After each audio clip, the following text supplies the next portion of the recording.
Pour vous présenter brièvement, Monsieur Perrineau, vous êtes politologue, vous êtes professeur à Sciences Po Paris, vous êtes spécialiste de la sociologie électorale et de l'extrême droite en France et en Europe.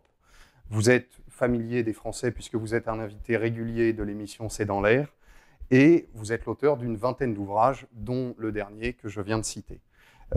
Vous avez été également l'un des 5 garants de l'organisation du grand débat national qui s'est tenu suite au mouvement des Gilets jaunes.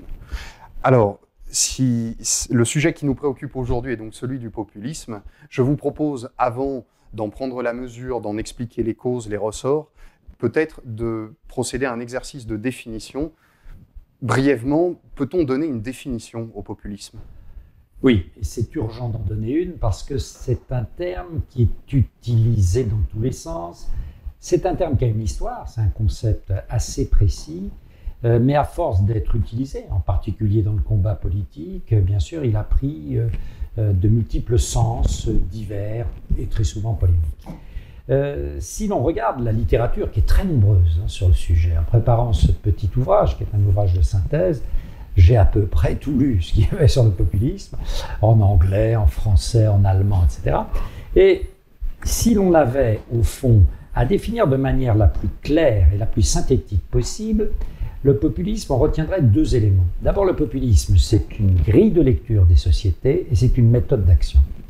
C'est une grille de lecture des sociétés dans la mesure où le populisme propose une lecture simple, binaire, des sociétés qui verraient un peuple. Alors ensuite, de quel peuple s'agit-il? C'est là où différents populismes peuvent agir, mais enfin, en général, on retrouve toujours cette lecture, un peuple, dont les limites sont à définir, qui s'oppose à un extérieur qui est l'oligarchie, les élites, la classe dirigeante, l'établissement. C'est-à-dire, il y a le nous populaire, puis il y a le eux, les élites, en extérieur. Et on retrouve dans tous les populismes, qu'ils soient de gauche, de droite ou d'ailleurs, cette lecture extrêmement binaire. Et puis, c'est une méthode d'action aussi.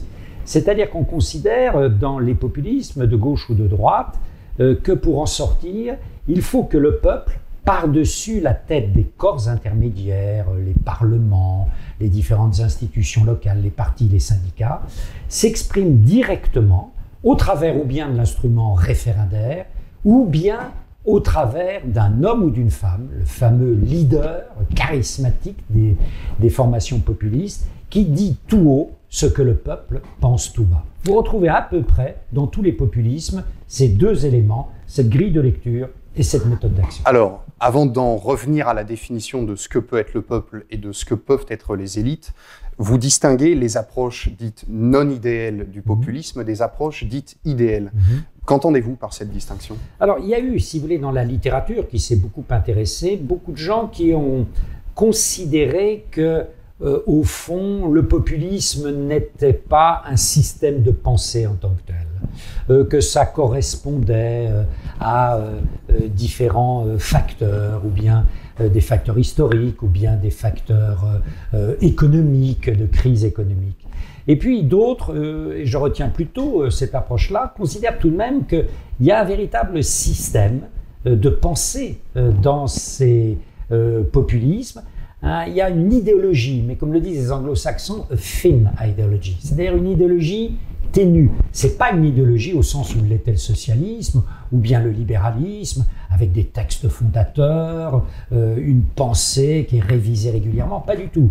Le populisme, c'est une idéologie beaucoup plus ténue, beaucoup plus plastique, beaucoup plus opportuniste, qui vient se greffer sur ce que les anglo-saxons toujours appellent les host ideologies, c'est-à-dire les idéologies qui les accueillent.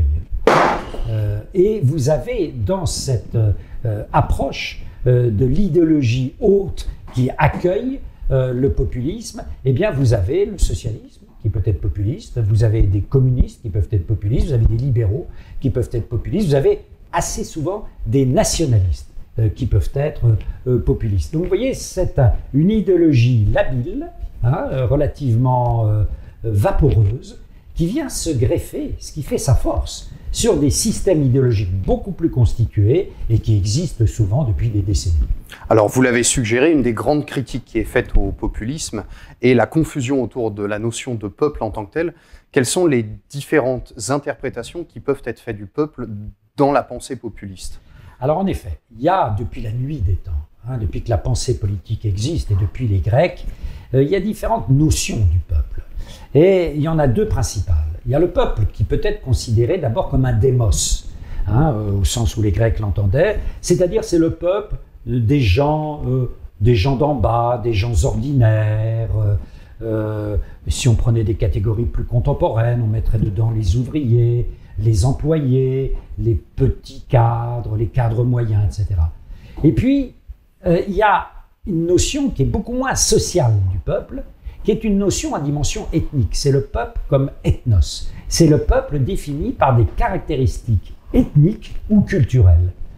C'est-à-dire, c'est un peuple qui aura plutôt une composante ethnique, par exemple de blancs caucasiens, qui sera déterminée par une religion.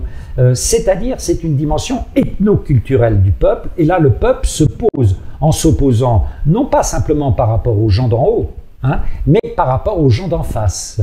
Et c'est la dimension nationaliste et éventuellement un peu belliqueuse que peut avoir le populisme. Donc ça, c'est, vous voyez, deux types de populisme. Un populisme social ou un populisme à dimension plus ethnique et culturelle. Mais dans la réalité, les deux se mêlent. Les populismes de gauche ont en général une composante sociale plus importante. Par exemple, en France, la France insoumise, le peuple, tel que le conçoit Mélenchon, qui maintenant utilise d'ailleurs cette notion qui est incroyable, les gens, vous voyez, c'est extrêmement large. Le peuple des gens se définit surtout socialement. Il se définit assez peu de manière ethnique et culturelle. Quoique, par exemple, lors du référendum sur le traité constitutionnel européen, la thématique du plombier polonais était un peu utilisée parfois. Y compris à gauche. Bien sûr. Et là, on voyait une dimension un peu ethnico-culturelle. Voilà, il y avait le plombier français qui avait à se défendre contre le plombier polonais. Et puis, en revanche, dans les populismes de droite, la dimension ethnique et culturelle, les Français dits de souche, par exemple, est beaucoup plus présente. Mais dans tous les populismes, même ceux de droite, la dimension sociale est mêlée. Vous prenez le populisme, le peuple tel que le conçoit Marine Le Pen, c'est à la fois le peuple des Français dits de souche, mais c'est aussi le peuple des gens de peu, des gens d'en bas, des ouvriers, des petits, des sans grade. Donc on voit que dans la réalité, ces deux définitions du peuple, très souvent, se mêlent assez intimement. Alors vous ajoutez dans votre ouvrage une troisième acception possible du mot peuple, qui est celle beaucoup plus péjorative de populace ou de foule. Qui se revendique de ça? Alors là, vous avez en particulier beaucoup de penseurs au XIXe siècle. Je pense à Tarde, à Gabriel Tarde, à Gustave Le Bon, qui étaient très inquiets de la dimension d'émeute populaire que les révolutions du XIXe, ça avait commencé à la fin du XVIIIe avec la Révolution française, ça s'était poursuivi avec les journées révolutionnaires de 1830, de 1848, la Commune en 1870. Et là, si vous voulez, ces demandes révolutionnaires sont portées très souvent par un peuple qui est dans la rue, par un peuple émeutier, par un peuple qui est considéré par ces penseurs souvent conservateurs un peu comme une populace en colère. Un peuple qui deviendrait homogène, mais sous l'impact de leaders, qui fonctionneraient purement à l'émotion, qui auraient une sorte d'âme collective parce que les individus qui composent le peuple auraient perdu leur raison individuelle. Vous voyez, il y a toute cette dimension extrêmement émotive de populace qui est présente, mais plutôt dans ceux, au fond, qui contestent la notion d'un peuple et d'un peuple au sens démocratique du terme. Parfois, on arrive à définir certains termes par opposition à d'autres. On a parlé du peuple comme étant le peuple face à ceux d'en face ou le peuple face à ceux d'en haut. Ceux d'en haut, ce sont donc les élites. Est-ce qu'il y a une définition possible de ces élites?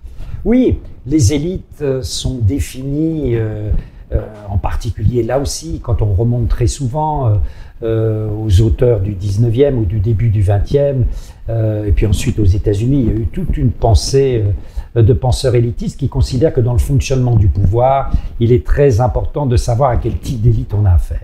Est-ce que ce sont des élites extrêmement homogènes, qu'elles soient économiques, culturelles, religieuses, politiques, administratives, au fond, elles auraient beaucoup de traits en commun. À ce moment-là, on a la notion d'une élite extrêmement homogène, d'une classe dirigeante, disait ce penseur élitiste italien qui s'appelait Gaetano Mosca, une véritable ruling class, une véritable classe dirigeante.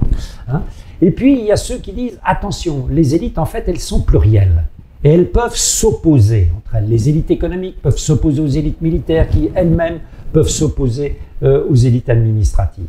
Et à ce moment-là, au fond, ce pluralisme des élites amène à une certaine forme de démocratie. Parce qu'il y a un pluralisme dans l'affrontement des élites.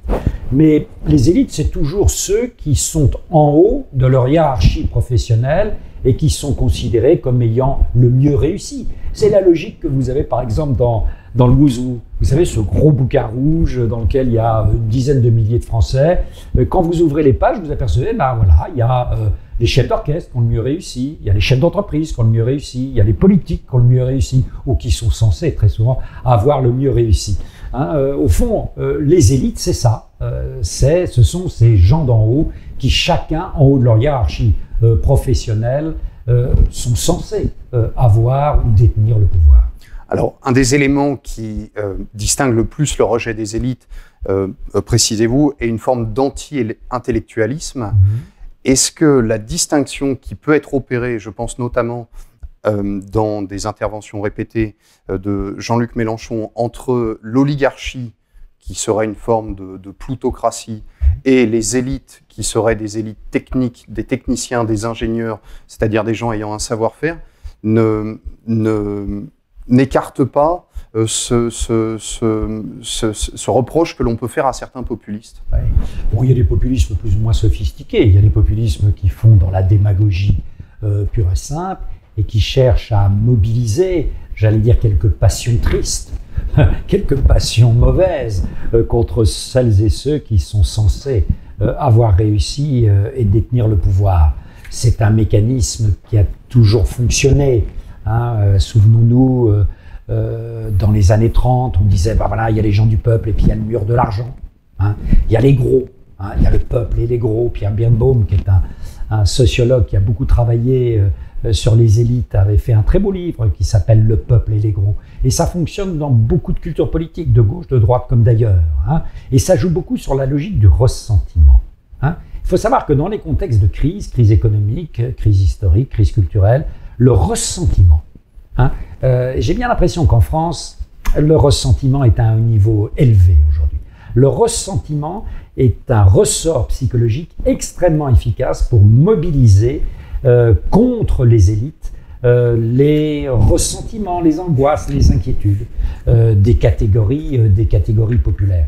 Mais c'est vrai que par rapport à ce schéma binaire un peu simpliste, en effet, certains populistes sont un peu plus fins et considèrent en effet que, voilà, il y a des élites qui sont des élites de caractère oligarchique et qui sont à combattre sévèrement, et puis il y a des élites qui sont davantage définies par la maîtrise technique d'un domaine que par le pouvoir qu'elles exercent, et qui, elles, sont à respecter parce que toute société en a besoin. On a besoin d'élites médicales, on a besoin d'élites en termes d'ingénieurs, etc.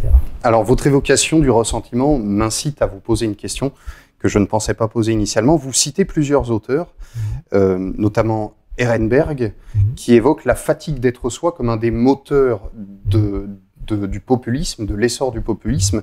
Et vous citez également, dans votre ouvrage, Léon Poliakov, auteur de La causalité diabolique, qui écrit « Faut-il ajouter que c'est chez les individus mal équilibrés ou mal intégrés, chez lesquels d'archaïques besoins ou désirs mégalomanes restent imparfaitement refoulés, que la causalité animiste, notamment lors d'une crise, ressurgit et s'exerce le plus facilement ». Est-ce que, par ce genre d'analyse, d'interprétation, on ne prend pas le risque de psychopathologiser le populisme? Alors, l'approche psychologique en est une. Et moi, je ne suis pas un sociologue du politique. Je vous pose la question parce que c'est une critique qui est souvent émise en politique. Bien sûr.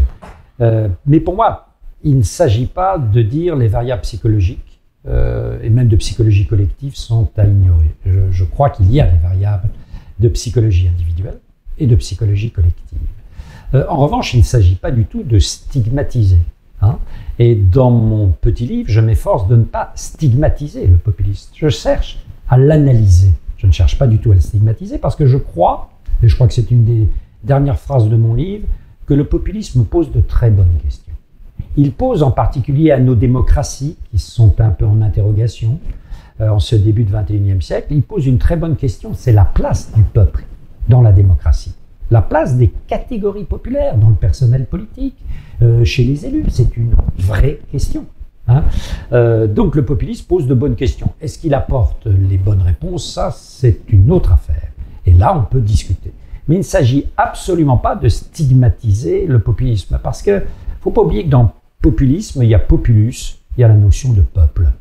Et qu'une démocratie sans le peuple, ça n'existe pas. Hein. La démocratie a besoin du peuple, a besoin de l'exercice de la souveraineté populaire, et en critiquant de manière un peu, j'allais dire, excessive le populisme, en le transformant en véritable diable, hein, on ne comprend rien à ce que le populisme révèle comme malaise à l'intérieur de notre démocratie. Et on doit avoir une démarche sur qu'est-ce que le populisme nous apprend sur nos sociétés et sur notre système politique. C'est la démarche, moi, que je m'efforce d'avoir. Mais vous avez mentionné Poliakov, qui cite quelque chose. Poliakov est le grand historien de l'antisémitisme. Et en analysant l'antisémitisme, il avait toujours constaté que les fièvres antisémites se développent dans des circonstances de crise économique. Souvenons-nous, les années 29-30, les moments de crise historique, les révolutions. On a besoin, dans des situations complexes, de se donner l'impression de comprendre aisément. Et pour comprendre aisément, il n'y a rien de mieux que la causalité diabolique. C'est-à-dire, on dit, voilà, ce qui vous arrive, c'est la faute de, et on désigne un groupe, on désigne un diable. C'est ça, la causalité diabolique. Et c'est vrai que le populisme utilise beaucoup cela. Si ça va mal, c'est la faute de l'oligarchie, c'est la faute des gros, c'est la faute des puissants. Donc là, vous avez en effet une causalité diabolique, et cette causalité diabolique, elle ressurgit parce que la causalité rationnelle, la causalité scientifique, avec de multiples guillemets, elle est complexe. Vous voyez, pour expliquer une crise économique, si on commence à avoir de savants raisonnements sur le déséquilibre de la balance des paiements, vous voyez, très vite, voilà, vous n'allez pas mobiliser les foules comme en disant, voilà, si ça va mal, c'est la faute des juifs, c'est la faute des immigrés, c'est la faute des riches, vous voyez, c'est tout de même beaucoup plus simple. Et il est vrai que le populisme, dans toutes ses versions, use et abuse de cette causalité diabolique, avec tous les effets pervers, parce que quand vous déclenchez la causalité diabolique, vous pouvez mobiliser des passions collectives contre ces minorités que vous dénoncez, que vous présentez comme étant extérieures au peuple. Et à partir du moment où une catégorie est désignée comme étant extérieure au bon peuple, paré de toutes les vertus, ce bon peuple paré de toutes les vertus peut être amené à faire n'importe quoi contre ces minorités. Vous évoquez les années 30 et vous évoquez l'antisémitisme propre à cette époque. Est-ce que le populisme est soluble dans le fascisme? Ou est-ce que, du point de vue des sciences politiques, j'entends, on doit distinguer les deux? Alors, populisme et fascisme, ça n'est pas du tout la même chose. Le fascisme, c'est un régime politique qui apparaît dans les années 20 en Italie, qui va se développer sous la forme allemande, puis ensuite sous d'autres formes en Europe centrale et orientale dans les années 30, avec en particulier, bien sûr, la montée de Hitler et du NSDAP, qui était le Parti national-socialiste. C'est un régime de parti unique, c'est un régime dans lequel il y a une intervention massive de l'État dans l'économie, c'est un régime qui débouche sur la guerre, c'est un régime qui est fondé, enraciné dans une idéologie raciste. Donc, c'est ça le fascisme. Le populisme, ça n'est pas cela. Le populisme peut se développer, il se développe d'ailleurs dans des régimes démocratiques, et il peut toucher des partis qui sont des partis, j'allais dire, démocratiques. Aucun parti populiste aujourd'hui en France ne propose le régime du parti unique. Hein. Aucun parti populiste aujourd'hui est assis sur un racisme qui deviendra un racisme d'État. Je pousse la réflexion un peu plus loin. Est-ce que quelque part on ne pourrait pas dire que le populisme élargit l'offre politique dans nos démocraties contemporaines? En ce sens où, et c'est d'ailleurs une réflexion qui est développée par Chloé Morin dans son ouvrage, les populistes, les électeurs populistes sont des gens qui, a priori, continuent d'aller voter et qui, ayant ce réflexe civique, sont peut-être moins inquiétants que la masse des autres individus qui se sont totalement désolidarisés du système électoral.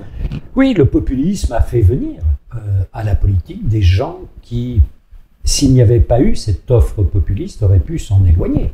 Donc il a au moins cette vertu d'insérer dans le système de la participation politique des électrices et des électeurs qui auraient pu se réfugier dans l'abstention ou dans le désintérêt total vis-à-vis du système politique. Cependant, il faut faire attention, le populisme est très souvent un système politique redoutable pour conquérir le pouvoir. Il l'est moins en matière d'exercice du pouvoir. Je voudrais prendre 2 exemples. Vous avez, maintenant, le populisme arrive souvent au pouvoir. C'est le cas, par exemple, de Bolsonaro dans cette grande démocratie qu'est le Brésil, et ça a été le cas de Trump dans cette grande démocratie qu'est la démocratie américaine. Et le moins qu'on puisse dire, c'est par rapport à ce défi que tous les pays du monde ont connu, démocratie, dictature, régime populiste, à savoir la lutte contre la Covid-19, les régimes populistes ont été extrêmement défaillants. Le régime brésilien comme le régime américain de Trump, le moins qu'on puisse dire, c'est qu'ils n'ont pas été très efficaces. Donc le problème, c'est pour le populisme, je crois aujourd'hui, de se poser la question de la grève de la culture de gouvernement. C'est un système idéologique qui, pour l'instant, est très peu chargé en culture de gouvernement, en culture gestionnaire. Mais d'une certaine manière, c'était un peu le cas du communisme et du socialisme à ses débuts. Et ça n'est que dans des débats internes que le socialisme et le communisme se sont posé la question de l'exercice du pouvoir, et éventuellement d'ailleurs de l'exercice du pouvoir dans un cadre capitaliste, ce qui est le cas de la social-démocratie en Europe.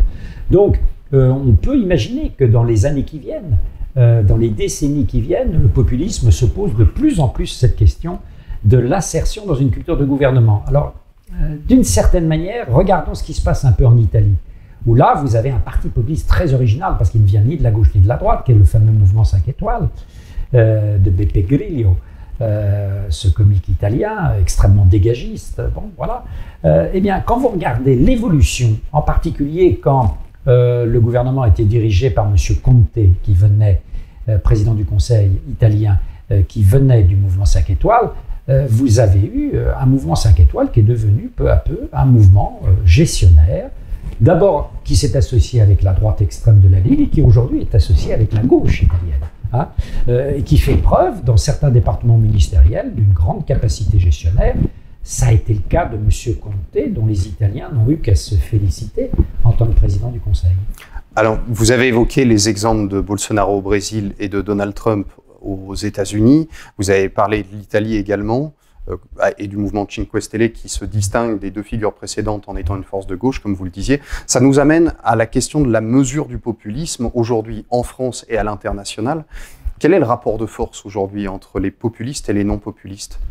Alors, s'il fallait faire une photographie Alors, je m'efforce dans mon livre d'utiliser les dernières élections européennes de 2019 parce qu'au fond, à peu près en même temps, tous les pays de l'Union, et à l'époque, la Grande-Bretagne était encore dans l'Union, ont été consultés. Et donc, on peut avoir un très bon panorama de ce qui se passe en Europe. La hausse est sensible. La hausse est très sensible, non pas pour les populismes de gauche, qui restent relativement marginaux. Ils sont bien implantés en Espagne, en Grèce, en France. Mais voilà, on ne peut pas dire que c'est eux qui représentent la dynamique. Les populismes d'ailleurs, du type du mouvement Cinque Stelle, du type d'autres mouvements, le Parti des gens ordinaires, en Europe centrale et orientale, restent stationnaires. En revanche, le populisme de type nationaliste, lui, est véritablement à la hausse. Des partis comme le Rassemblement national en France, comme la Ligue en Italie, comme l'Alternative für Deutschland, l'Alternative pour l'Allemagne, en Allemagne. Oui, ces partis-là connaissent une véritable dynamique. Cependant, les populistes ne sont pas encore majoritaires. Ils représentent au Parlement européen, on pourrait dire presque un gros tiers, un gros tiers de la représentation parlementaire, ce qui fait qu'ils ne peuvent pas exprimer encore toute leur puissance électorale et politique, c'est le fait qu'ils sont divisés. Et on le voit d'ailleurs dans les groupes parlementaires auxquels ils appartiennent dans le Parlement de Strasbourg. Ils sont dans tous les groupes. chez les non-inscrits, dans le groupe dans lequel il y a Marine Le Pen, dans des groupes plutôt souverainistes. On en retrouve certains dans des groupes de gauche. Vous voyez, ils sont un peu partout, ce qui prouve leur émiettement. Il n'y a pas encore une internationale des populistes. En somme, le populisme peut être de gauche comme de droite. En Europe, il penche plutôt du côté des forces issues de la droite. Oui, aujourd'hui, nettement. Vous évoquez également une forme de centropopulisme. Qu'est-ce que vous désignez derrière ce terme? Alors le centropopulisme, c'est le populisme qui peut toucher des forces qui sont ni à gauche ni à droite. Par exemple, prenons Emmanuel Macron. Et prenons Emmanuel Macron au moment de la campagne électorale de 2017. Il avait véritablement par moments des accents populistes. Il dénonçait les élites, il dénonçait ce qu'il appelait l'ancien monde, les élites parlementaires, les vieux partis, etc. Il avait un livre, qui était un livre projet, pas programme, qui s'appelait Révolution, excusez-moi du peu, et il avait une tonalité par moments presque exaltée dans les meetings qui était typique de leader populiste. Donc le populisme, vous voyez, en tant que mode d'action, peut être utilisé par beaucoup de gens. Sarkozy, à plusieurs reprises, n'hésitez pas à avoir recours à des modes d'action, à des vocables populistes, à des dénonciations un peu faciles de tel ou tel groupe, etc. Il était coutumier du fait. Donc il y a un populisme, vous voyez, qui touche des forces de gouvernement, du centre-droit, du centre-gauche, du centre ou de l'ailleurs, comme Emmanuel Macron, ce qui montre, si vous voulez, la plasticité de cette idéologie et sa capacité à irriguer un peu toutes les forces politiques aujourd'hui. Selon vous, au-delà de son élection et de la campagne associée à cette élection, Emmanuel Macron, depuis son accession à la présidence, exerce-t-il le pouvoir comme un dirigeant populiste? Non, on ne pourrait pas dire cela. On ne peut pas dire qu'il exerce le pouvoir comme un dirigeant populiste, même s'il a de vieux travers de sa campagne qui continuent. Prenons un exemple.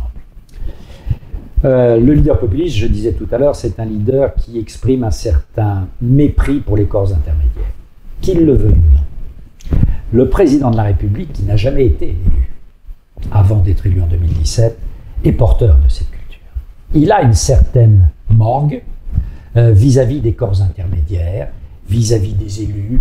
Le Parlement, le moins qu'on puisse dire, c'est que l'Assemblée nationale, pourtant contrôlée par son parti, et le Sénat n'attirent pas énormément son attention. On le voit en pleine crise de la Covid. Il fonctionnait avec un tout petit groupe, le conseil scientifique, et avec une sorte de conseil de défense utilisé d'habitude plutôt sur le terrain militaire. C'est avec ça qu'il a fonctionné. Donc on voit bien dans cette dimension d'un homme qui cherche à nouer un dialogue direct entre le peuple et lui-même. On voit bien encore des traces d'un certain populisme qui est surtout sensible chez Macron dans cette difficulté qu'il a énorme avec les corps intermédiaires. Jusqu'à présent, nous avons principalement évoqué des figures proprement politiques. Qu'en est-il de figures plus médiatiques, bien qu'elles n'exercent pas de responsabilité, telles que Cyril Hanouna, par exemple, ou Jean-Marie Bigard? Est-ce qu'on peut dire que ce sont des figures populistes en tant que telles? Oui, elles peuvent très bien jouer sur ce terrain et se découvrir une vocation d'interprète en direct des revendications du peuple. Alors Cyril Hanouna, pour l'instant, se contente d'exprimer les inquiétudes, les angoisses, les demandes de son peuple médiatique, du peuple de son émission. Bigard, du peuple des salles de spectacle qu'il a pu animer. Mais regardez, Beppe Grillo, c'était meilleur que Bigard, à mon avis, d'un point de vue comique. Mais c'était un grand comique italien qui faisait des salles pleines, et puis un jour, il a fait les places pleines. Il a fait les places pleines en jouant et en utilisant d'ailleurs des procédés qu'il utilisait dans ses spectacles comiques. Et je me souviens une fois avoir été à Gênes, sur la grande place de Gênes en Italie, et il y avait un Beppe Grillo avec des dizaines de milliers de Génois devant lui, et il leur demandait de sortir, de se déchausser. Et ils étaient tous en train de hurler « dégagez, dégagez les élites parlementaires ». N'oublions pas que le président ukrainien aujourd'hui est aussi un ancien comique. Donc vous avez la tentation, jadis dans les années 80, il y avait eu la tentation Coluche. Vous avez la tentation d'artistes à un moment qui peuvent se sentir en phase avec des demandes non exprimées ou mal exprimées des catégories populaires. Ils peuvent se dire, voilà, je vais m'ériger en porte-voix de vos demandes et je vais perturber, je vais renverser la table de ce système politique honni. Dans votre ouvrage, vous dites que le populisme s'inscrit dans le troisième âge de la démocratie, reprenant par là une typologie établie par Bernard Manin. Est-ce que vous pourriez nous parler de cette typologie et quels seraient à ce compte-là les trois âges de la démocratie ? Alors Bernard Manin, dans un super petit livre qui est publié en poche, qui s'appelle « Principe du gouvernement représentatif », distingue dans la démocratie représentative. Ce qui l'intéresse, c'est cette démocratie représentative que les pères fondateurs de la Révolution avaient inventée à la fin du XVIIIe et à la fin du XIXe, et sur lequel nous vivons, c'est-à-dire le peuple élit des représentants qui nous gouvernent et que nous pouvons sanctionner à l'issue de leur mandat. Cette démocratie représentative, pluraliste que nous connaissons, il considère qu'elle a d'abord fonctionné au XIXe siècle. C'est ce qu'il appelle la démocratie des notables. Il dit au fond, ça fonctionnait avec des corps intermédiaires qui étaient les notables et qui avaient un lien direct. C'était des médecins, des notaires, qui étaient particulièrement bien installés dans leur région, dans leur village, dans leur petite ville, qui avaient des clientèles personnelles, et ils transformaient peu à peu ces clientèles personnelles en clientèle politique. La France du maire, du curé, de l'instituteur. Voilà, exactement. C'était véritablement cette France des notables. Et puis, à la fin du 19e, au début du 20e, il dit on va rentrer dans un deuxième âge de la démocratie. Ces notables s'étiolent, bien qu'ils existent encore. Vous avez des sociétés, par exemple, quand vous regardez en Corse, les patrons de clans familiaux peuvent être encore et jouer un rôle politique de premier plan. Mais enfin, globalement, il y a un autre acteur qui apparaît. Intermédiaire, ce sont les grands partis. C'est la naissance des grands partis, le Parti socialiste, le Parti communiste, les partis libéraux de droite apparaissent à la fin du 19e, début du 20e. Et c'est eux qui, jusqu'à une date récente, jusque dans les années 80, vont être les intermédiaires entre le peuple et le pouvoir. Et puis, peu à peu, et c'est ça qui est intéressant, il dit on est en train de rentrer dans une démocratie du public, ce qu'il appelle une démocratie du public. Alors c'est une démocratie dans laquelle les partis rentrent en crise. Regardez, les partis aujourd'hui, c'est plus grand-chose. Qui adhère aux partis en France aujourd'hui? Si c'est au maximum 2% du corps électoral, c'est bien tout. Vous voyez, et les partis sont souvent des organismes vides, comme les syndicats d'ailleurs. Donc il n'y a plus ces corps intermédiaires. Et peu à peu, ce qui a pris la place, c'est le système de communication, les spécialistes de la communication, les instituts de sondage, c'est-à-dire ces nouveaux intermédiaires qui tentent de mesurer et de façonner l'opinion publique entre les élections et au moment des élections. C'est ce qu'il appelle cette démocratie du public.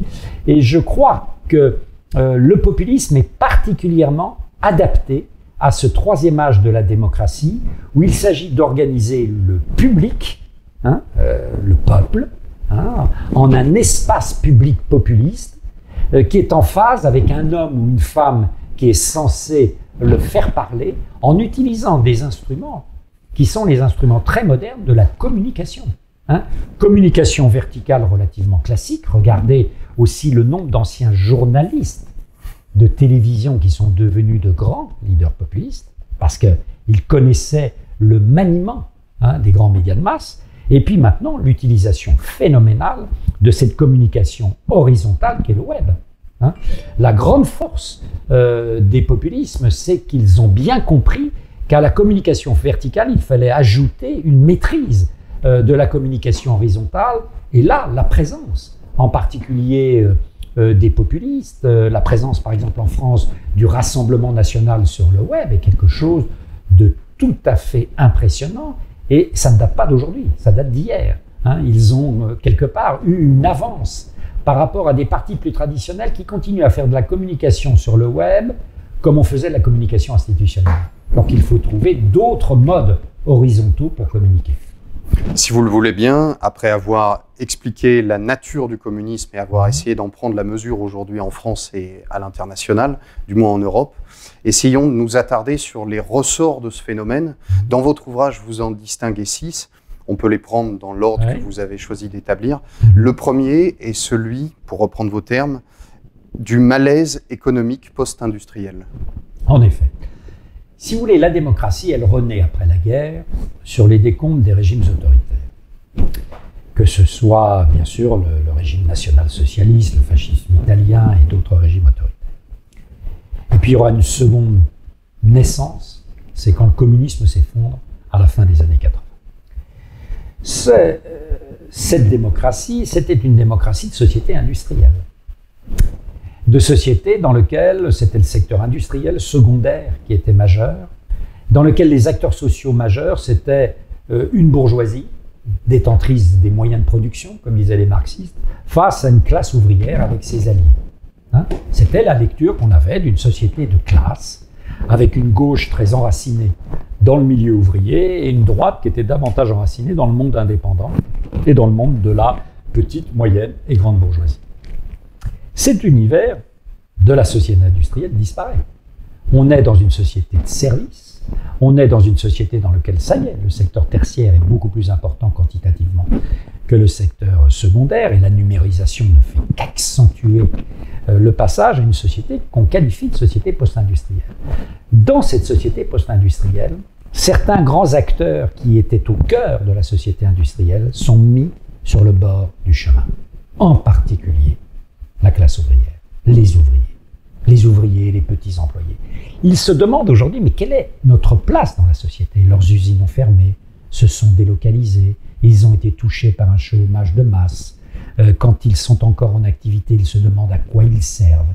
Ils n'ont plus d'organisme pour les représenter, ni syndicalement, ni politiquement. Donc il y a une inquiétude majeure de ce groupe ouvrier, et l'inquiétude ne s'exprime plus aujourd'hui par la gauche. C'est ça le grand changement.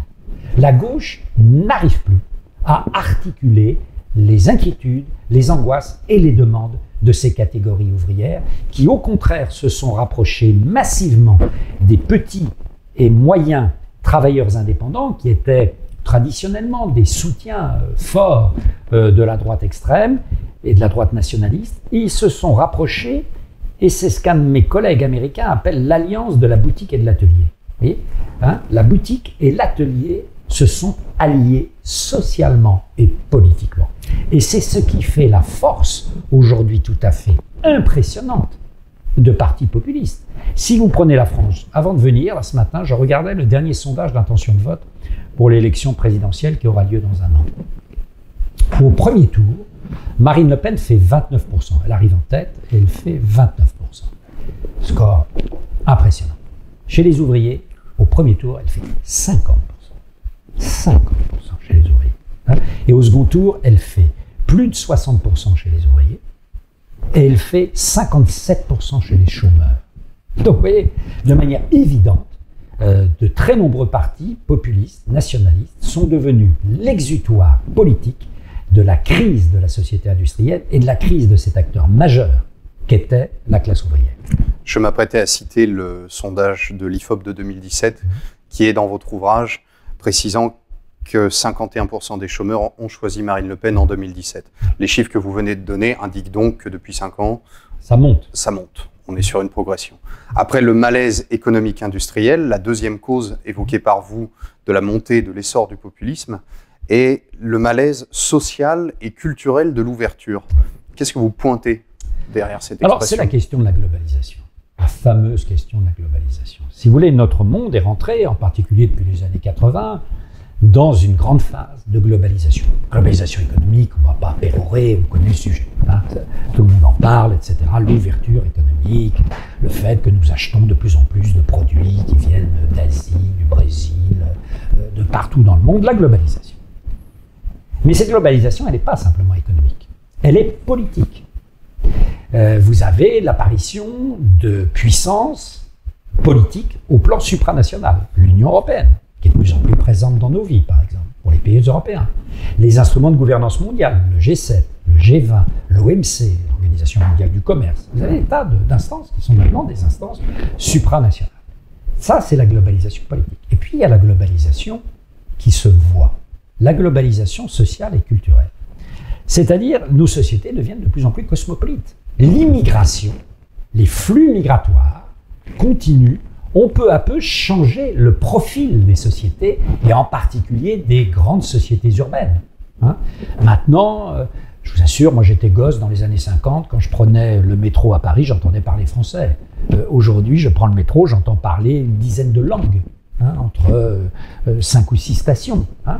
C'est un instrument de globalisation. L'ethnic business est devenu une réalité. Hein. Le restaurant chinois, maghrébin, voilà, est devenu une réalité de toutes les villes françaises. L'épicier tunisien ouvert à minuit, etc. Donc, c'est une globalisation culturelle. Alors, par rapport à cette question de l'ouverture économique, politique et culturelle, vous avez une grande fracture qui est en train de s'installer dans toutes nos sociétés. Entre ceux qui disent on a plus à gagner qu'à perdre à cette ouverture. Hein, parce que nos enfants peuvent voyager au travers du système Erasmus, parce qu'on rencontre les autres maintenant chez nous, etc. Parce qu'on peut manger tous les produits du monde. Bien. Et puis il y a ceux qui vous disent c'est allé trop loin. Nous avons plus perdu dans cette ouverture que gagné à cette ouverture. Et donc, il faut recentrer nationalement nos sociétés. Ce clivage entre la société ouverte et la société du recentrage national est devenu massif. Il est devenu omniprésent et il a un impact politique. Le second tour de 2017, c'est quoi? On a dit, ah c'est étrange, c'est Emmanuel Macron, Marine Le Pen, on tentait d'expliquer ça par la psychologie, etc. Mais derrière, vous avez ce clivage. Emmanuel Macron est le premier candidat qui a fait campagne avec autant de drapeaux européens que de drapeaux français, un symbole de l'ouverture politique. Et qui est très décomplexé. C'est un ancien banquier d'affaires, vous comprenez l'économie globale, lui, pour lui, c'est son milieu, j'allais dire, naturel. Hein, donc, il symbolise très bien la société ouverte. En revanche, Marine Le Pen, elle symbolise très bien la volonté de recentrer sur la nation au plan politique, au plan économique et au plan culturel. Donc, il y a une grande cohérence dans ce second tour Macron-Le Pen qui exprime. Et les populistes, ils tentent de se situer à l'avant-garde du camp du recentrage national. Ce qui est assez intéressant dans votre ouvrage, c'est que vous ne vous exprimez pas en tant que démographe. Par contre, vous donnez les enquêtes d'opinion concernant l'immigration, puisque vous l'évoquiez à l'instant, comme une préoccupation majeure des Français. Vous dites aujourd'hui des Français et des Européens, aujourd'hui dans 26 des 28 pays de l'Union européenne, l'immigration est perçue comme le problème le plus important. Oui. Est-ce que c'est un point cardinal du populisme aujourd'hui? Oui. Pourquoi? Parce que la figure de l'immigré, c'est la figure du monde global. Si vous voulez, l'immigré, c'est celui qui passe les frontières, qu'il ait des papiers ou non, l'immigration clandestine. C'est celui qui vient d'ailleurs, et parfois de très loin, de ces pays lointains, l'Afghanistan, le Soudan, le Sénégal, etc.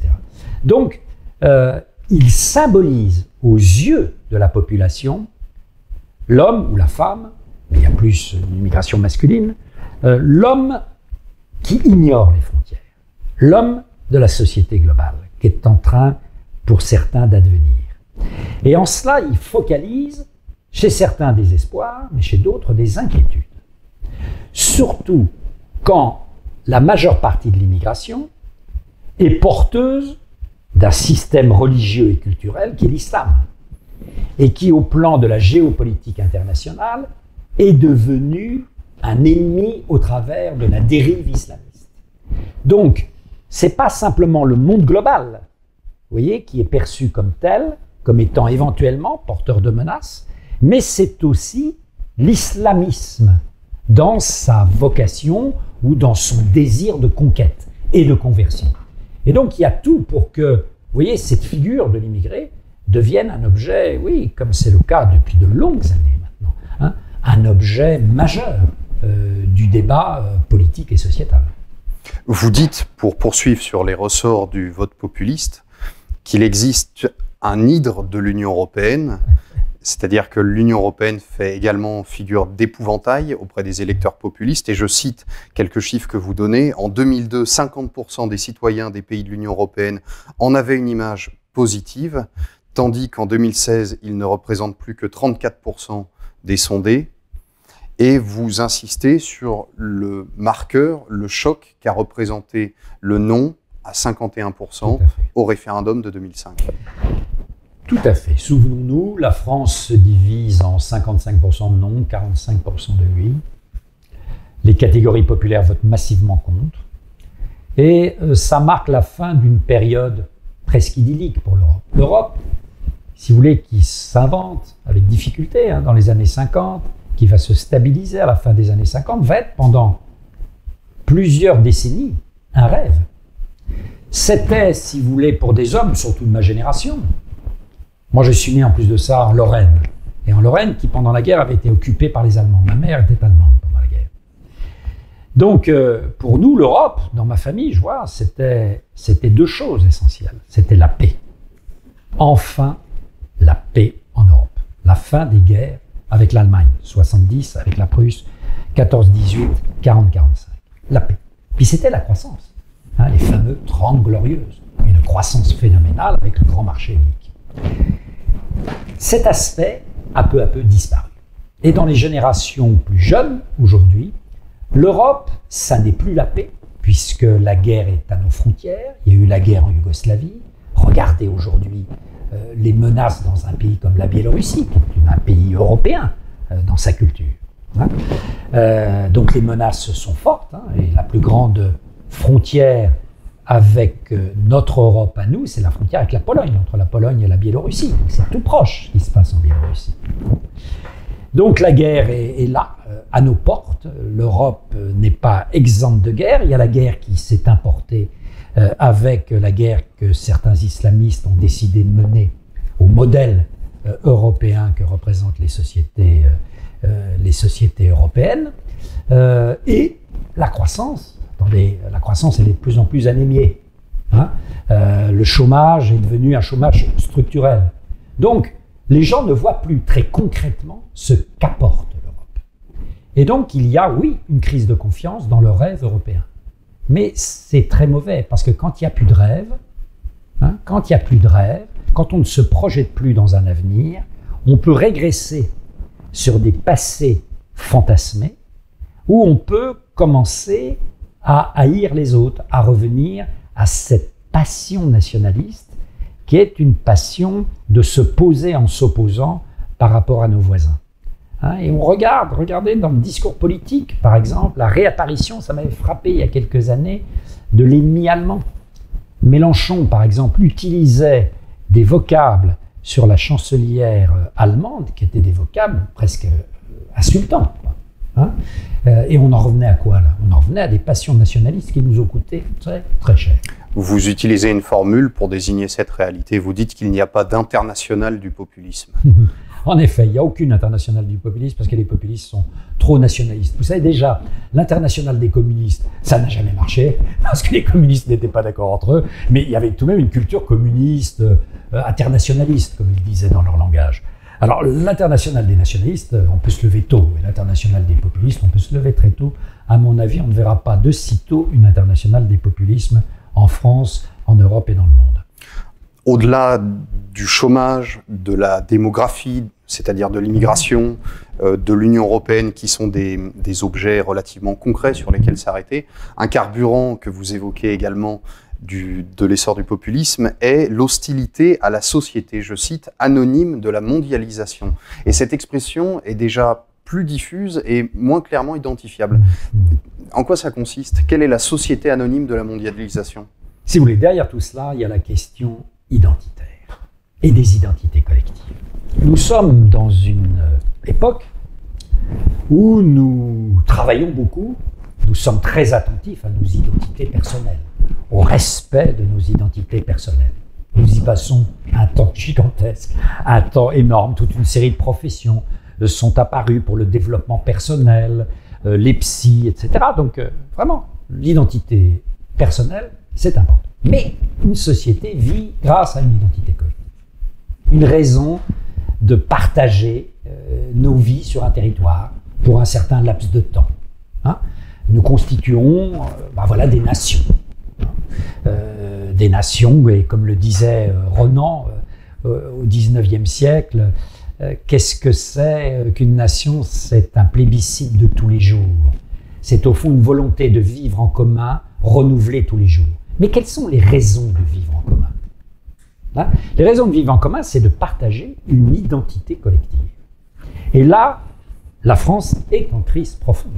Vous opposez, vous dites que la société aujourd'hui se sépare entre ceux qui défendent les valeurs permissives et ceux qui défendent les valeurs autoritaires. Oui. C'est la nouvelle ligne de clivage ? Oui, il y a une nouvelle ligne de clivage là-dessus qui n'a pas été vue et qui est en train de nous éclater au visage. Mais avant d'en venir là, venons-en aux identités. Alors on dit, bah oui, mais l'identité nationale est ringarde. Ah oui, mais le problème, c'est que quand vous interrogez les Français, ils se définissent avant tout par deux patries, en général. La petite patrie locale, leur quartier, leur commune, et la grande patrie nationale, les Françaises et les Français avec lesquels on partage au moins la langue, des us et coutumes, des émotions en commun, des films que l'on aime bien, des musiques qui nous font vibrer, des grands moments, la fête nationale, tout ça. Très bien.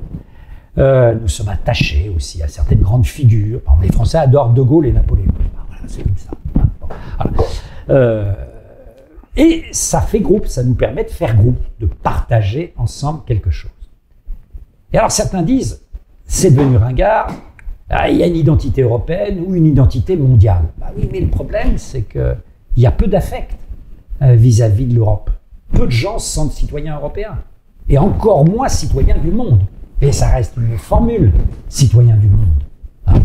Donc, ces identités nationales, elles perdurent. Et le problème, c'est comment fait-on nation ? Et là, on voit que les Français ne sont plus d'accord entre eux.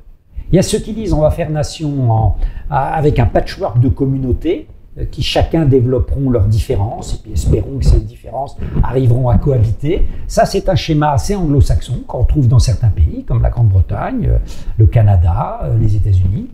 Et puis, il y a le schéma français qui est plus exigeant, qui consiste à dire non, il faut que l'on partage en commun certaines valeurs, les valeurs de la République, et nous avons un pacte, qui est le pacte laïque, qui permet de dire, oui, nous avons nos systèmes de croyances, nos philosophies, mais exprimons-les dans l'espace privé. Nous n'avons pas à les exprimer dans l'espace public. Et là, on voit bien qu'il y a deux conceptions de faire France, et je crois que ça sera une question importante lors de la prochaine présidentielle, qui sont en train de s'affronter. Alors venons-en maintenant à cet autre clivage, la fameuse société permissive. Oui, les Français comme les Européens sont de plus en plus permissifs en ce qui concerne leurs valeurs privées. Le mariage n'est plus considéré, par exemple, pour faire couple, comme quelque chose d'incontournable. Les comportements qui sortent de la norme hétérosexuelle sont admis de plus en plus. Les comportements de procréation médicalement assistée, là, ça fait plus débat. Ce qui fait encore plus débat et passe moins, c'est les comportements nouveaux sur l'euthanasie. Que fait-on avec les fins de vie ? Bien. Donc on voit bien qu'il y a des sujets dans lesquels, en effet, les valeurs permissives, comme on dit, un certain libéralisme culturel a beaucoup progressé. Mais en même temps que cela se faisait, on a voulu ignorer, et le mouvement commence en 68, voyons, on dit 68 a libéré les mœurs, et puis là on a un phénomène de continuation de libération des mœurs. C'est un peu plus compliqué que ça. Parce qu'il y a eu une contre-révolution silencieuse de gens qui disaient ça suffit, ça va trop loin, on est en train de déstructurer le vivre ensemble, on est en train de déstructurer les sociétés. Et donc il faut donner un coup d'arrêt. Et d'autre part, les Français comme les Européens sont eux-mêmes partagés. Ils vous disent oui, moi je veux de plus en plus de liberté dans ma vie privée, j'ai pas envie qu'un curé ou un rabbin ou un imam vienne m'expliquer comment je dois vivre, mais en même temps, je me rends compte que plus on a de liberté privée, plus c'est difficile de vivre collectivement. Plus c'est difficile de vivre collectivement. Et donc on a besoin d'ordre public. Vous voyez, liberté privée, ordre public. Et il ne faut pas les considérer comme antagonistes. C'est l'accroissement des libertés privées qui, quelque part, débouche sur une demande d'ordre public. Regardez aujourd'hui, il suffit de regarder toutes les enquêtes d'opinion, la demande des Français sur la sécurité, elle est extrêmement importante. Et vous reprenez les grandes institutions de maintien de l'ordre, comme l'armée et la police, c'est 83% de confiance des Français vis-à-vis de l'armée et 66% vis-à-vis de la police. Oui, tout ça, ce sont des indicateurs d'une demande d'ordre public, parce qu'on se dit, on sait qu'on est de plus en plus ingouvernable, s'il vous plaît. Voilà, on le sait, on n'est pas idiot. Hein, et donc, voilà, il faut un principe d'ordre public pour gouverner ces gens ingouvernables. Ce qui nous amène à la fin de notre conversation. Dans votre dernier chapitre, vous vous interrogez sur l'avenir que nous réserve le populisme.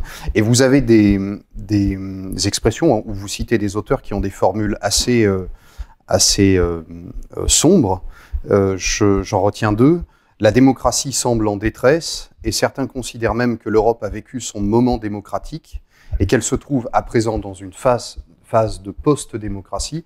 Et puis cette phrase de Pierre Rosanvallon, qui est donc auteur d'une histoire du populisme. Le populisme est la forme prise au XXIe siècle par le retournement contre elle-même de la démocratie, comme l'avait été au XXe siècle le totalitarisme. C'est cela que nous réserve l'avenir? Alors, je crois qu'il ne faut pas, si vous voulez, quand on analyse, il ne faut pas être naïf. Moi, j'écris pas pour me faire plaisir. J'écris pour comprendre même ce qui peut apparaître comme étant une menace pour ce à quoi je reste attaché en tant que citoyen, c'est-à-dire la démocratie pluraliste, représentative, pour laquelle mes parents et mes arrière-grands-parents se sont battus. Donc ça, j'y suis triplement attaché. Mais, si vous voulez, quand vous regardez les enquêtes, vous apercevez qu'aujourd'hui, à peu près un tiers des Français vous disent un homme fort qui se passerait du Parlement à des élections, vous voyez, ça va loin, hein, serait une bonne chose pour la France. Un tiers. Et on est d'autant plus en faveur de cette solution autoritaire qu'on est jeune. Qu'on est jeune. Donc, c'est des solutions qui ont de l'avenir. Vous voyez, hein, cette demande d'autorité et même de dictature est quelque chose qui a de l'avenir. Regardez la popularité dans certains pays qu'a la figure de Poutine, qui n'est pas un démocrate patenté. Vous voyez, hein, Poutine est même un personnage qui peut fasciner, pas simplement une partie de la jeunesse russe, mais une partie d'autres jeunesses. Vous diriez qu'il est un leader populiste? Oui, il utilise beaucoup d'armes du populisme, hein, même s'il n'en a pas toutes les caractéristiques. Hein, mais il utilise beaucoup d'armes du populisme, comme Erdogan en Turquie aussi. Hein. Donc, oui, il y a, comment dire, il ne faut pas croire que la démocratie s'est réinstallée en 1945 et qu'elle n'a comme avenir que son développement et sa sophistication. C'est une vision, mais totalement naïve. Hein. Vous avez un auteur extrêmement intéressant, Guy Hermet, qui a parlé de l'hiver de la démocratie, qui dit attention, hein, il y a des saisons politiques. La démocratie a pu connaître sa renaissance, son printemps, a pu connaître son été, son épanouissement, son automne, mais elle peut très bien connaître un hiver.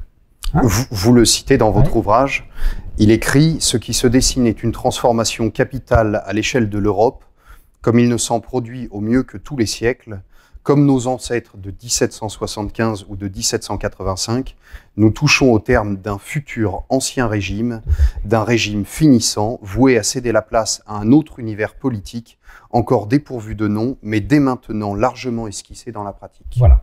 Hein. Alors la vision de Guy Hermet est pessimiste. C'est un homme qui est un grand spécialiste de la sortie des dictatures. Il a beaucoup travaillé sur la sortie de la dictature espagnole. Et il a une vision, en effet, assez sombre. Il dit l'avenir n'est pas forcément un avenir paré de roses. Et la démocratie va avoir à se réinventer. Elle va avoir à se défendre. Hein. Elle va avoir à se défendre contre des tentations de régimes autoritaires, des tentations d'évolution vers des démocraties qu'on appelle libérales, jusqu'au cœur de l'Europe. Regardons ce qui se passe en Pologne aujourd'hui ou en Hongrie. Et pour cela, il faut faire preuve d'imagination démocratique. C'est-à-dire de faire en sorte que la démocratie soit bien un système de poids et de contrepoids. Méfions-nous des systèmes dans lesquels le pouvoir exécutif, par exemple, monopolise beaucoup trop l'exercice du pouvoir. Vous voyez, moi je suis assez préoccupé de ce qui s'est passé au moment de la crise de la Covid-19.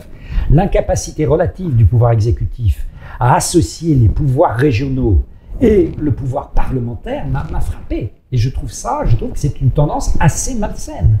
Hein. Trop d'atteinte également aux libertés publiques. Hein. Et puis, inventer entre les grandes périodes électorales, qui sont des grands moments de communion démocratique, ou d'affrontement démocratique, des démocraties autres. Et j'en vois deux essentiellement. La démocratie participative, la démocratie consultative, qui doit éclairer les choix de la démocratie représentative. C'est par exemple ce que le président s'est efforcé de faire de manière un peu maladroite avec la Convention sur le climat. Et puis le recours, de temps en temps, quand l'heure est grave, quand les questions sont importantes et qu'on ne sait pas très bien comment en sortir, le recours à la consultation du peuple, par référendum. Si vous voulez. Je crois qu'il y a des sujets suffisamment importants sur lesquels les clivages politiques ne sont pas dessinés, sur lesquels il serait utile de consulter le peuple. Imaginez par exemple que l'on touche un jour de manière plus forte qu'aujourd'hui à cette question qui est une question qui nous habite tous, avec nos parents, nos grands-parents, et puis notre vie propre quand nous vieillissons, la fin de vie. Que faire avec la solution, entre guillemets, de l'euthanasie? Je crois qu'il faut d'abord avoir un grand débat entre toutes les forces morales, intellectuelles, religieuses, spirituelles du pays, se poser soi-même énormément de questions, mais après, pourquoi pas demander au peuple ce qu'il en pense. Vous voyez ? Parce qu'on ne touche pas à des choses aussi fondamentales en ayant simplement un débat parlementaire. Voilà. Vous concluez votre ouvrage sur un appel à sortir du court-termisme et vous avez cette phrase « Il faut espérer que les décennies à venir verront l'invention de ces projets politiques à l'horizon de 10 ans, c'est-à-dire 2 quinquennats en France et 2 mandats parlementaires en Italie ou au Royaume-Uni, présentant les grandes alternatives pour la société sur les questions majeures de l'emploi, de la croissance, de la formation ou encore de la solidarité.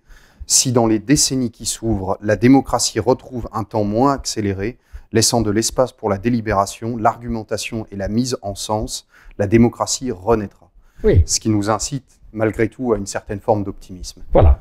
Et à débattre. Ce que l'on fait ici, à notre modeste place, mais à débattre. À débattre afin d'essayer de penser l'avenir de manière différente. Et je crois qu'un grand moment électoral, c'est d'essayer d'offrir à la population française différents scénarios du changement économique, social, culturel, politique du pays à l'horizon de 10 ans. Ne retombons pas dans les vieux rêves du socialisme ou du communisme qui réglera tous les problèmes. Les gens ont donné, ils ont vu ce que ça donnait, voilà, ils n'ont pas envie de redonner. Hein. Mais ayons la capacité, n'ayons pas le nez collé sur le guidon sans cesse, ayons la capacité et exigeons des politiques, et nous avons encore de grands politiques en France, qui nous dessinent différents scénarios du changement pour la France à l'horizon de 10 ans. Et ensuite, nous nous prononçons.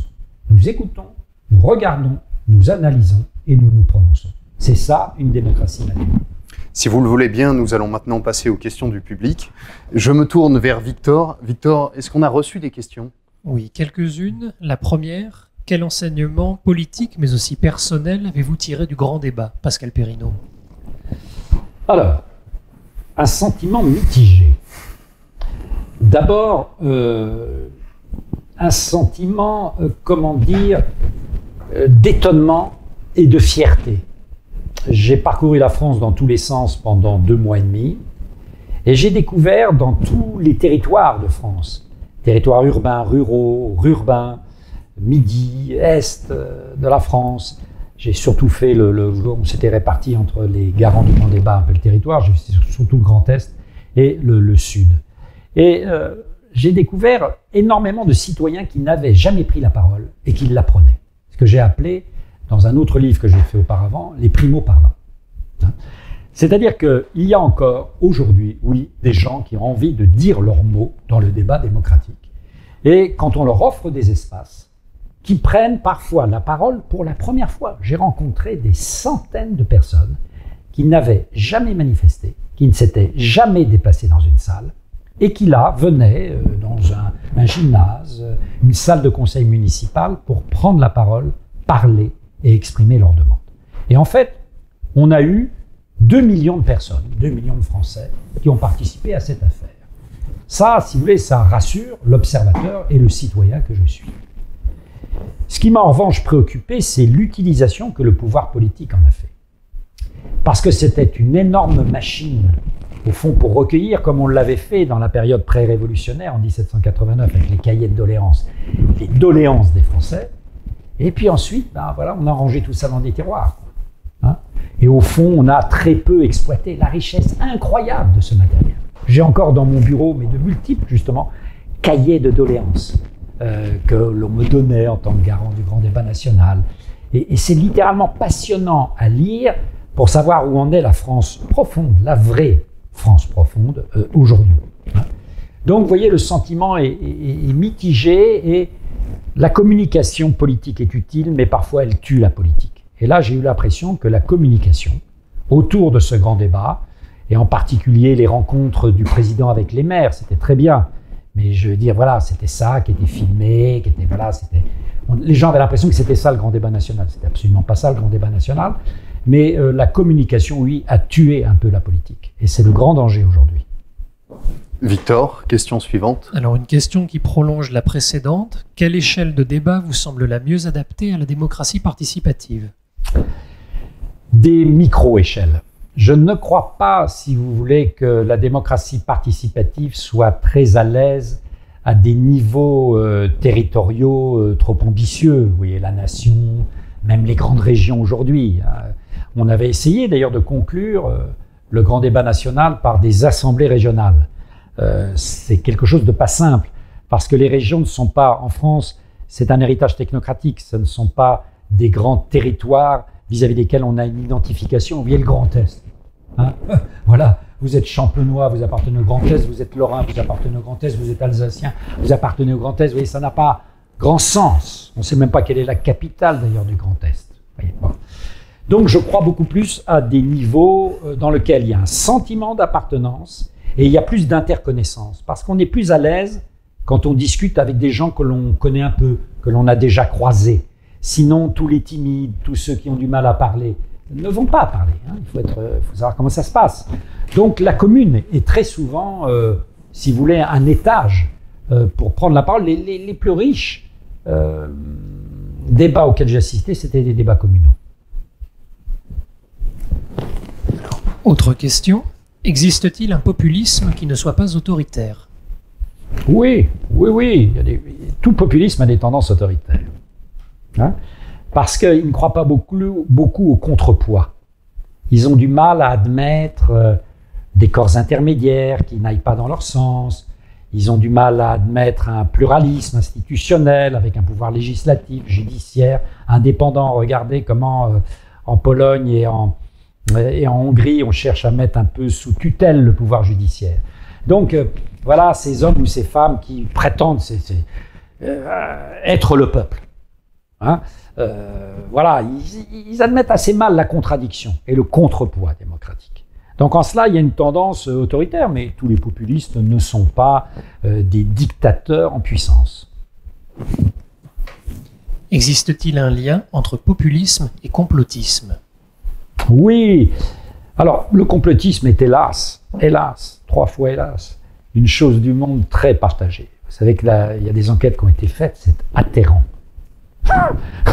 Où on propose toute une série, c'est l'IFOP qui a fait ça, de scénarios complotistes, et puis on demande est-ce que vous êtes d'accord avec. On atteint des proportions mais effrayantes en France. Hein, et même chez les gens qui ont un bon niveau de diplôme, qui sont soi-disant éduqués, cultivés, etc. Tu parles. Parce que le complotisme, ça vous permet de donner une explication simple à des choses complexes. Vous avez l'impression d'être beaucoup plus intelligent. Vous avez tout compris. Ah, voilà, c'est la secte machin, c'est les Illuminati, c'est ceci, c'est cela. Bien. Donc le complotisme, oui, se porte bien et il se porte encore mieux, assez souvent chez les populistes. Parce que chez les populismes, il y a toujours ce ressort de la dénonciation de ce que les sociologues appellent l'outgroup. L'in-group dénonce toujours un outgroup, un groupe extérieur sur lequel on va projeter toute une série de passions tristes. On va les rendre responsables de tout ce qui ne fonctionne pas. Et le populisme, oui, quand on regarde les électeurs populistes, ils sont encore plus travaillés par les schémas complotistes que d'autres. Victor, dernière question. Est-ce que McFly et Carlito, c'est du populisme ? Oui. C'est du populisme parce que, si vous voulez, McFly et Carlito, très bien, ce sont des amuseurs dans leur domaine, sur le web. Je ne vois pas très bien ce que ça apporte au débat politique. D'ailleurs, la seule le seul moment politique de l'intervention du président où, paraît-il, il avait fait une longue intervention pour appeler les jeunes de moins de 18 ans, quand ils auraient 18 ans, à s'inscrire et à voter, a été ôté au montage. Et on a préféré transformer le président, et il s'y est prêté avec une grande bonne volonté, en espèce d'amuseur public. Hein. J'allais dire, là on est un peu dans de la démagogie, où l'on fonctionne avec les armes de la communication politique et du marketing, on segmente l'électorat, et puis on dit voilà, tel électorat, telle tranche, a telle pratique culturelle, donc on va faire semblant de faire croire que le président est très attentif à ses pratiques culturelles. Je ne crois pas que le président soit un grand amateur de McFly et Carlito, mais il va faire le pitre pendant quelque temps pour faire croire aux jeunes qu'il est sympa, qu'il a les mêmes pratiques culturelles qu'eux. C'est prendre un peu les gens pour les imbéciles, si vous voulez. Et c'est faire accéder à l'espace public qui doit avoir une certaine exigence, des critères d'amusement public qui ne sont peut-être pas très bienvenus à l'heure où les Français sont extrêmement inquiets. Extrêmement inquiets pour l'avenir des leurs dans cette crise de la Covid-19. Beaucoup de Français, vous savez, ont perdu des proches. Le tragique est revenu au cœur de la politique en France et de la société. Beaucoup ont perdu des proches. Moi, j'ai perdu 2 amis dans cette affaire de la Covid-19. On s'attend tous à une crise économique et sociale majeure. Donc les inquiétudes, en particulier des jeunes pour entrer sur le marché de l'emploi, moi je le vois avec mes étudiants, c'est tout de même une préoccupation phénoménale. Donc, si vous voulez, l'heure n'est peut-être pas à faire le pitre. On demande au président de présider et non pas de faire le clown. Sur ce commentaire touchant à l'actualité récente, extrêmement récente, permettez-moi de remercier Victor qui a posé les questions de la part de notre public. Naturellement, de vous remercier également et de renouveler l'incitation à consulter cet ouvrage qui présente un portrait exhaustif et exigeant du populisme, phénomène dont on aura compris qu'il est appelé à gouverner nos vies dans les prochaines années, voire les prochaines décennies. Je vous remercie également d'avoir suivi cet échange en ligne et je vous invite à vous reconnecter demain à 18 h pour la discussion avec notre prochain invité qui sera Renaud Van Ruymbeck et qui concernera le système judiciaire en France. Monsieur Perrineau, encore une fois, merci beaucoup. Merci à vous.